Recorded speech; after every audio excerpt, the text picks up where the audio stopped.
ဒီနေ့မှာတော့မဟာကျိန်စစ်စာရှင်ဖះကိုသွားမှာပဲဖြစ်ပါတယ်ရှင်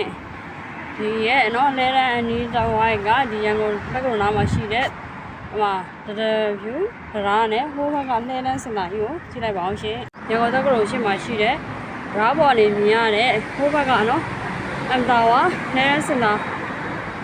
ဟိုမြင်တွေ့နေရတဲ့မြင်ကွင်းလေးပဲဖြစ်ပါတယ်ရှင်အားလုံးပဲမင်္ဂလာနံနက်ခင်းပါပုံမဲ့နော်အဆောင်ရှိတယ်ဒီမှာနိုင်ငံခြားဝင်လဲတဲ့နေရာတွေရောဗန်တွေရောတေချာလေးလောက်ထားပေးတာပဲဖြစ်ပါတယ်ရှင်မာလာမတိုင်အဲ့ဒီတိုင်းမှာ YBS မှာပဲဖြစ်ပါတယ်ရှင်ဖះသွားမလို့ဒီနေ့နော်ကျိန်သေးစာရှင်ဖះကိုသွားမလို့ဖြစ်ပါတယ်ရှင်နော်အဲ့ဒါဟိုကျောင်းသားကြီးနေတဲ့အဆောင်နဲ့တူပါရဲ့ဒါကအေးချမ်းနေရောပဲဒါပေမဲ့အဲ့ဒီတက်ကရိုဝင်လဲရတယ်ဝင်ရှင်တိုင်းဝင်ထွက်ရှင်တိုင်းထွက်လို့မရပါဘူးနော်တေချာစစ်ပါတယ်ရှင်ဟိုရှင်းမှာရှိတဲ့မာလာမှတ်တိုင်မှဖြစ်ပါတယ်ဒီကနေဆောင်းမှစီးတော့မှာပဲဖြစ်ပါတယ်ရှင့်လူတော်လူတော်များတဲ့အချိန်ဆိုရင်တော့ဟောကားတွေကတော်တော်ဟုတ်ချက်ပါတယ်တော်တော်စိတ်ရှင်မှမရပါဘူးအဲ့တော့လူမရှုပ်လို့တော့လေလူမရှုပ်တဲ့အချိန်မှာသွားလိုက်တာလူဆိုရင်လူအရင်ရှုပ်လို့ဒီနေ့နေရာမရအောင်ဖြစ်ပါတယ်ရှင့်နေပါပြီလားခုနကလည်းဟိုဘက်ရှိပါအော်မတွေ့ပြီဆိုင်တော့ရှင်ဖះကိုဒီတုနန္ဒာလမ်းမပေါ်နေမှာเนาะလမ်းမြင်တွေ့နေရတဲ့မြင်တွေ့မဲ့ဖြစ်ပါတယ်ရှင့်ကဲရှေ့ဆက်သွားလိုက်ပါအောင်မယ်เนาะအတူတူလိုက်ဖူးလိုက်ကြပါအောင်ရှင့်သွားလိုက်ပါအောင်မယ်ဖះရှင်ရှင်းပါအောင်တက်တက်ကူးနိုင်ပါပြီရှင်တက်ပဲလိုက်တာနော်ဖះမှာเนาะဒီအတိုင်းထံဝင်နေသူများလည်းရှင်းနေနေเนาะမလေးလက်စီလေးရောင်းနေနေရမှာဖြစ်ပါတယ်ကဲမမပြည်သူဘာလို့เนาะအတူလိုက်ပါဖူးလိုက်ကြပါအောင်ရှင့်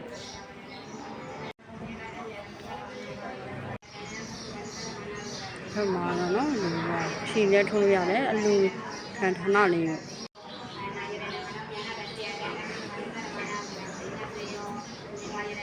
မဟာကျိန်သစ္စာရှင်ဖះမှာအဋ္ဌမတိလေးဒီနေ့တော့စိတ်လိုက်ပါတယ်ကိုယ့်ရဲ့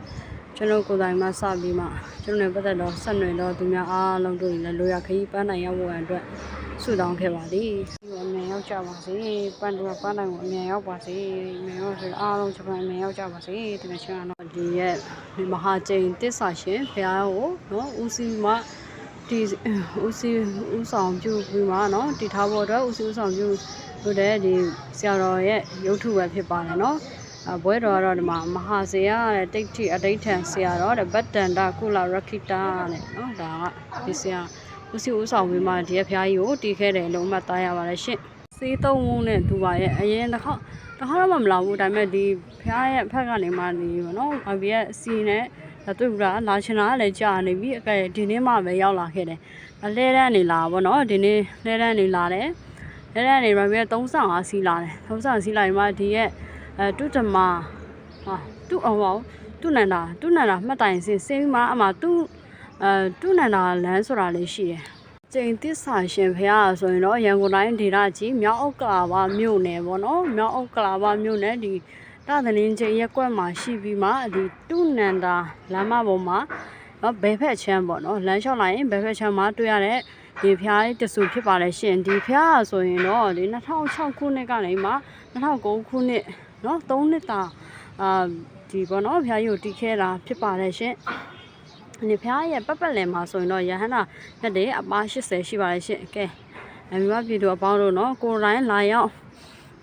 ပြီးဖူးမြော်ဖို့အတွက်အခက်အခဲရှိတဲ့လူတွေအတွက်ရွေးမှဒီနေ့ဒီဖះကိုလာပြီးမှနော်ဒီ vlog လေးရိုက်ဖြစ်တာပေါ့နော်ဖះကြီးမှာ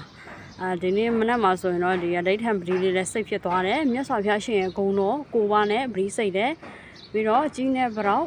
ပီးမြောက်ဆိုတဲ့အဲ့ဒီပတိလေးနဲ့လည်းစိတ်တယ်ဘာလို့လဲဆိုတော့တကယ်ချင်းတွေလည်းနော်ဂျပန်နိုင်ငံကအမြန်ဆုံးသွားရောက်နိုင်ဖို့အတွက်ရည်ရွယ်ပြီးမှအကိုလည်းအတက်နိုင်ဆုံးပေါ့ကုသိုလ်ကောင်းမှုတွေလုပ်တာပဲနော်သွားမြန်လဲသွားချင်လာပါပြီကြာလဲကြာနေပြီလေနော်ကဲဟောဒီမှာတက်ပြလိုက်တာကိုရေးထားတာလေးမဟာကျိန်သစ္စာရှင်ဖះရတယ်အထက်မှာသွားကြည့်အောင်နော်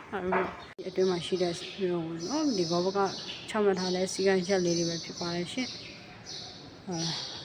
နော်ကျွန်တော်လည်းအတူလိုက်၍ကိုယ်ကိုကြောက်လိုက်ရအောင်နော်ဒီမှာတွေးမှမထိုင်ရတဲ့တခါလေးပြောလိုက်ပါမယ်ဖះလာလို့ရှိရင်တော့အမြင်သိတော်လေးတွေမလို့ဘူးအထူးမြတ်တရားခံပါလေရှင့်ကဲအဖို့ထက်ကိုကိုယ်ကိုကြောက်ရအောင်သွားလိုက်ပါမယ်ရှင့်ဒီဟိုအဖို့ထက်နေတော့မတက်တော့ပါဘူးနော်ဟိုထက်မှလည်းပိတ်ထားဆိုတော့မတက်တော့ဘူး ပါတယ်ဒီထားပါတယ်ဒီဖျားရဆိုတော့မှဒီအပေါ်နော်အပေါ်နော်ကြည့်လိုက်အပေါ်ကနေပြီးမှနော်ဟိုကပြန်လဲပြပြမုံးမုံးထင်းတယ်အဲ့လောက်ထားအဲ့ဆိုတော့အထက်က9ထက်ရှိတယ်အဲ့ဒါရှိဒုတိယထက်ထိပဲကွာတက်လို့ရတယ်ဗောနော်ဒုတိယထက်ပဲတက်လို့ရအမှကျတော့တကားတော့တော့စိတ်ထားဆိုတော့မတက်ခဲ့တော့ဒီဘက်မှာကြာလဲဒီမှာလက်စေးတဲ့ဟာလေးတွေကလောက်ထားပြီးတယ်ဒီဘက်မှာနော်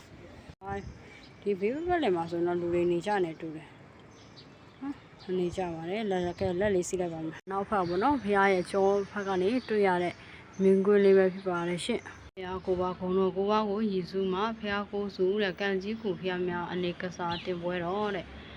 ဒီနော်ဖះကိုစုကိုတီထားကိုဝယ်ထားတာပဲဖြစ်ပါတယ်တခါလေးမှကျွန်တော်တို့ကျမတို့နေရာဆိုရင်လေဒီလောက်တိုင်းမဖြစ်ဘူးစိတ်မညစ်နေတဲ့နော်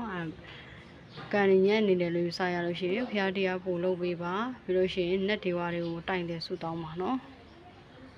ရှင်နဲ့ကျိတ်ရှိစုတော်ဖះများရှင်းနေဒီရဲ့ဒီဖက်ပေါ့နော်ဘယ်ဖက်ကဒါကျမလည်းဆိုညာဖက်ပေါ့ညာဖက်မှာရှိတဲ့ဖះကုန်းစုရဲ့ရှေ့မှာနော်အဋိဋ္ဌံပတိဖះကုံတော်ကိုပါကိုရွတ်ဆိုပြီးမှအဋိဋ္ဌံပတိကိုဘက်စိတ်လိုက်ပါမယ်နော်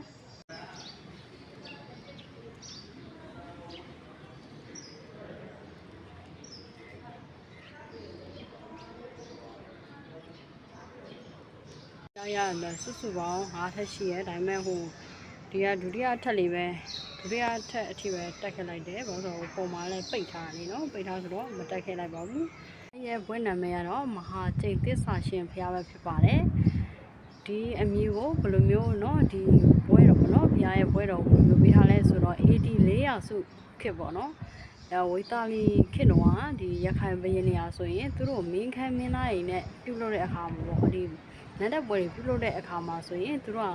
ကမင်းချစ်တရား10ပါးနဲ့အညီအုပ်ချုပ်ပါမယ်ဆိုပြီးမှအဲ့လိုသစ္စာဆိုရတယ်ပေါ့အဲ့ဒါကို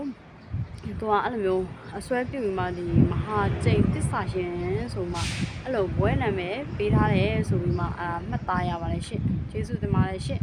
တော့အမြင့်အောင်ဆိုရင်တော့ဒီပလင်ကနေစပြီးမှเนาะ29ပိန်နဲ့6လက်မအမြင့်ရှိပြီးမှဒီဖျားရဲ့ဒီဘောနော်ဒီအောက်ချာနေဟိုဖျားရဲ့ဒီဥကောင်းတော်အထိဆိုရင်100เนาะဒီဘောနော်129ပိန်နဲ့6လက်မမြင့်ပါတယ်ရှင့်ပြန်ပါအောင်မယ်เนาะ